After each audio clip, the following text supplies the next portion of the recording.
बोलतात ना आम्हाला 8 लावायचे आम्हाला 9 लावायचे बरोबर, तर त्यांनी फक्त ग्रुपवर तिथे स्टेटस बाजी ते करण्यापेक्षा ना रेग्युलर प्रॅक्टिसला या.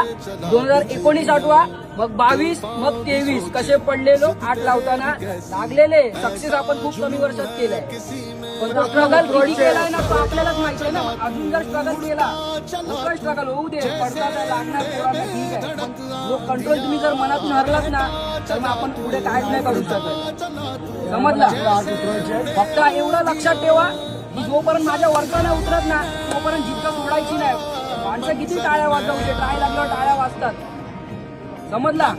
माठ उतरवायचंय की नाही? हो, प्रॅक्टिस आहे, फिटनेस करा आणि हे उतरवून दाखवा, जेणेकरून जे आपल्याला म्हणजे कोणी असतील आजूबाजूच्या परिसरात हे लोक पडतात, यांना लागतं, मग ते बोलतात की यांना पाठवू नका, लागतं, पडतात, ते त्यांचं म्हणजे मनातलं आहे का ना भीती निघून गेली पाहिजे की अरे पडणारच नाही, अशी यांची ट्राय लागते. आपण 7 लावतो ना, आपला कॉन्फिडन्स आहे ना 7 तर आपले असेच लागतात. डोळे बंद करून नवीन पोरगा टाकला तरी पण आपले 7 लागतात. विचार करा, आपल्याला 8 उतरायचे म्हणजे उतरायचे. समजला ना? सुट्ट्या मारू नका आता. काय रे, कंटिन्यू.